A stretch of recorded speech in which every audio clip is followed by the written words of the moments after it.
जैसा कि आपको पता है कि आईटीबीपी ने टेलीकम्युनिकेशन का भर्ती टोटल 526 पदों पर निकाला है, जिसमें कांस्टेबल, हेड कांस्टेबल और एसआई के पद के लिए बहाली निकाला है।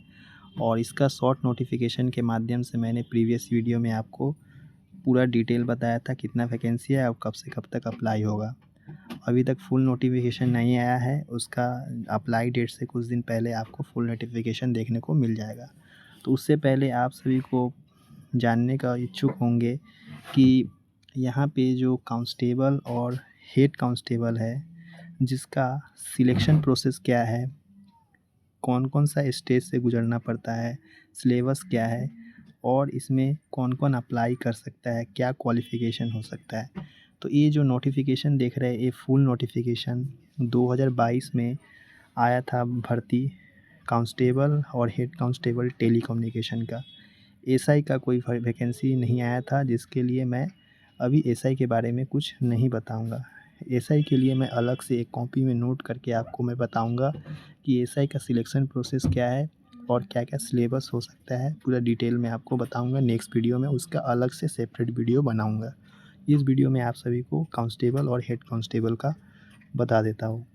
तो यहाँ पे प्रीवियस ईयर जो वैकेंसी था वो 126 वैकेंसी था हेड कांस्टेबल में, और इस बार लगभग 326 या 350 के करीब यहाँ पे वैकेंसी है टोटल हेड कांस्टेबल टेलीकम्युनिकेशन में। तो यहाँ पे 2 गुना से भी ज़्यादा वैकेंसी इस बार रखा गया है हेड कांस्टेबल में। और इस बार जो वैकेंसी प्रीवियस ईयर में जो कांस्टेबल टेलीकम्युनिकेशन का जो वैकेंसी था 167 वैकेंसी था, और इस बार टोटल 51 वैकेंसी रखा है कांस्टेबल टेलीकम्युनिकेशन में। तो काफ़ी कम संख्या में 110-12 वैकेंसी कम ही रखा गया है। तो चलिए आपको मैं सिलेक्शन प्रोसेस बता देता हूँ। तो इसमें जो पे स्केल वगैरह है वो तो आपको पता ही होगा। आगे से पे स्केल एक मोटिवेशन के तौर पे आप यहाँ पे देख लीजिए। और यहाँ पे जो एज क्राइटेरिया है वो प्रीवियस वीडियो में ही बताया था, शॉर्ट वीडियो में, कि 18 से 25 साल के जो कैंडिडेट होंगे हेड कांस्टेबल के लिए एलिजिबल है।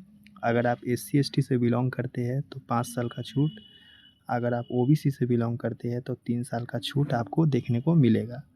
और यहाँ पे मेन है मुद्दा क्वालिफ़िकेशन का, कि इसमें कौन अप्लाई कर सकता है, कौन अप्लाई नहीं कर सकता है। तो यहाँ पे मैं बता देता हूँ, जो आर्ट्स और कॉमर्स वाले हैं इसमें अप्लाई नहीं कर सकते हैं।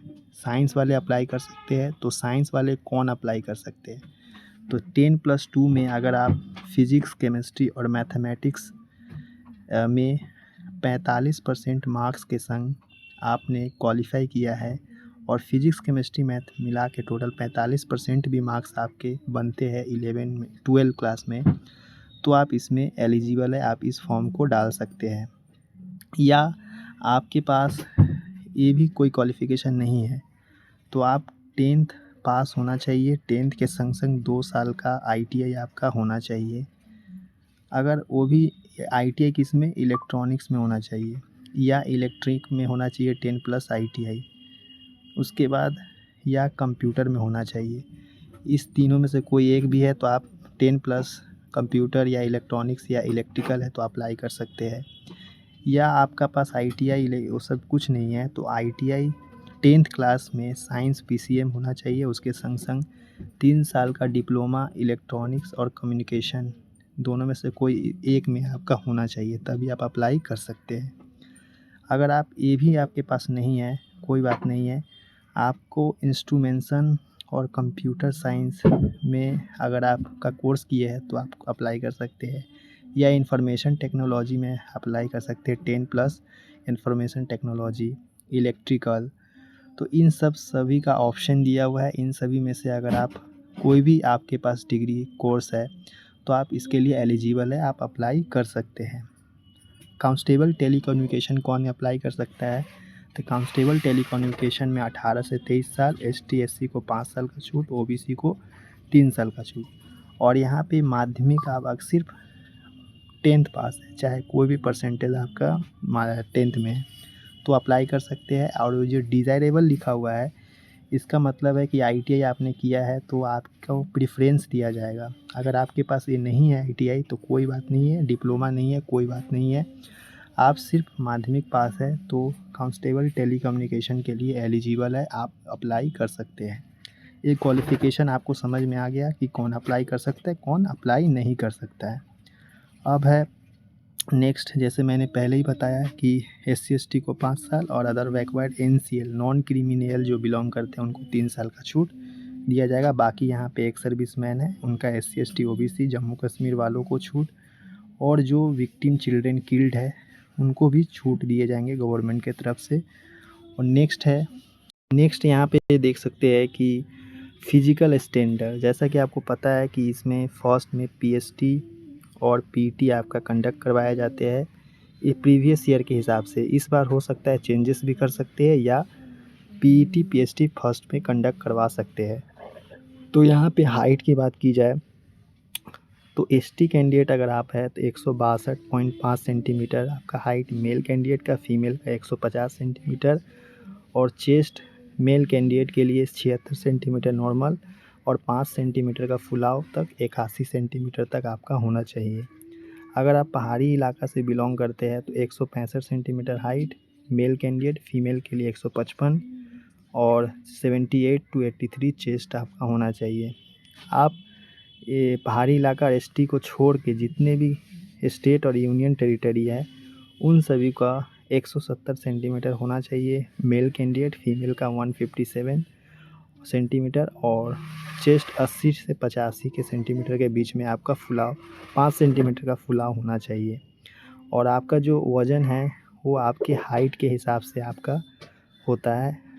उसके बाद यहाँ पे मिनिमम मेडिकल स्टैंडर्ड दिया हुआ है। तो ये सब बात की बात है। फेज़ 1 में आप सभी का फिजिकल एफिशिएंसी टेस्ट करवाया जाएगा जिसमें 1.6 किलोमीटर का रेस होगा जिसमें 7.5 मिनट का समय आपको दिया जाएगा। उसके बाद 11 फीट का लॉन्ग जंप होगा, 3 चांस आपको दिया जाएगा।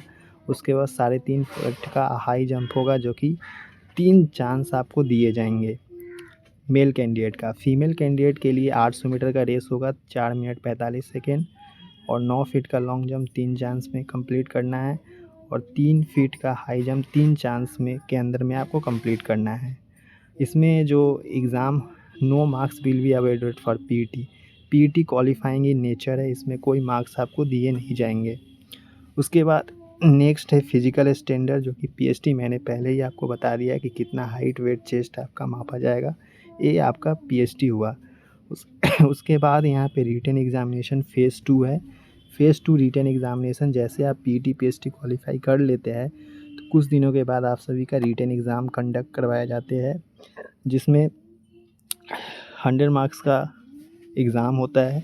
और इस बार जो पेपर में इस बार सुनने में आया है कि आपका जो हिंदी और इंग्लिश में से कोई एक कर सकते हैं, और कुछ नंबरिंग भी चेंज किया गया है, क्वेश्चन का नंबर मार्क्स का नंबर, पर प्रीवियस ईयर हिसाब से ही आपको अभी भी तैयारी करना होगा जब तक फुल नोटिफिकेशन नहीं आ जाता। तो यहाँ पे जनरल इंग्लिश है जो 10 नंबर का 10 मार्क्स 10 क्वेश्चन, हिंदी का 10 क्वेश्चन 10 मार्क्स, और जनरल अवेयरनेस बाइलिंगुअल यानी हिंदी और इंग्लिश दोनों लैंग्वेज में देखने को मिलेंगे क्वेश्चन जिसमें 15 क्वेश्चन 15 मार्क्स, और रीजनिंग आपका बाइलिंगुअल 15 क्वेश्चन 15 मार्क्स, और फिजिक्स का 20 क्वेश्चन 20 मार्क्स, और उसके बाद केमिस्ट्री का 10 क्वेश्चन 10 मार्क्स, और मैथ्स का यहाँ पे 20 क्वेश्चन 20 मार्क्स आपको देखने को मिलेंगे। टोटल 2 घंटा का समय आपको दिया जाएगा और 100 क्वेश्चन 100 मार्क्स का एग्ज़ाम आपका होगा। ऑनलाइन एग्ज़ाम आपका कंडक्ट करवाया जाएगा। अगर आप कांस्टेबल टेलीकम्युनिकेशन का सिलेबस देखें तो जनरल इंग्लिश यहाँ पे जनरल इंग्लिश है 15 क्वेश्चंस 15 मार्क्स, और जनरल हिंदी आपका 15 question 15 marks. General awareness Hindi English दोनों में देखने को मिलेगा 20 क्वेश्चन 20 मार्क्स, और रीजनिंग 20 क्वेश्चन 20 मार्क्स, और math 20 question 30 question 30 marks. Total 100 question 100 marks का होगा। 2 घंटा का समय आपको देखने को मिलेगा। और यहाँ पे मेन बात है कि मिनिमम क्वालिफाइंग जैसे सभी एग्ज़ाम में बताया जाता है कि जनरल EWS और एक सर्विसमैन का 35% और SC ST OBC का 33% रखा गया है। उसके बाद यहाँ पे फ़ेज़ 3 जो आपका है मेरिट लिस्ट निकलेगा। फ़ेज़ 3 के बाद यहाँ पे फ़ेज़ 4 हो जिसमें आप सभी का वेरिफ़िकेशन होगा ओरिजिनल डॉक्यूमेंट। फ़ेज़ 4 में डॉक्यूमेंटेशन, ओरिजिनल डॉक्यूमेंट्स का वेरिफ़िकेशन जो कि यहाँ पे बताया गया है क्या-क्या लगेगा। और उसके बाद नीचे की तरफ देखें तो डिटेल मेडिकल उसी time detail medical, review medical सभी को कंडक्ट करवाया जाएगा। और नेक्स्ट यहाँ पे है जनरल इंस्ट्रक्शन कुछ दिए हैं जिसे आप लोग फुल नोटिफिकेशन जब इस ईयर का जो आ जाएगा तब आप देख सकते हैं। तो ये है सिलेक्शन प्रोसेस। इसमें नेगेटिव मार्किंग है कि नहीं वो आपको मैं दिखा देता हूँ। वैसे यहाँ पे लिस्ट में मैं अभी खोज नहीं पा रहा हूँ। इसमें वैसे सुनना है कि नो नेगेटिव मार्किंग, इसमें नेगेटिव मार्किंग नहीं होता है। नो नेगेटिव इसमें नेगेटिव मार्किंग नहीं होता है। और इस साल नेगेटिव रहता है कि नहीं रहता है वो फुल नोटिफिकेशन जब आ जाएगा उस समय आपको पता चल जाएगा कि आपका नेगेटिव मार्किंग है कि नहीं है। तो फाइनली सिलेक्शन प्रोसेस यही है इसका, आईटीबीपी टेलीकम्युनिकेशन और आईटीबीपी हेड कांस्टेबल दोनों का। अब एसआई का नेक्स्ट वीडियो में आपको मैं बताऊंगा। तो चलिए नेक्स्ट वीडियो में मिलते हैं। वीडियो को ज़्यादा से ज़्यादा शेयर कीजिए और चलिए चैनल को सब्सक्राइब कर दीजिए और बेल आइकन को प्रेस करिए। चलिए नेक्स्ट वीडियो में धन्यवाद देखने के लिए।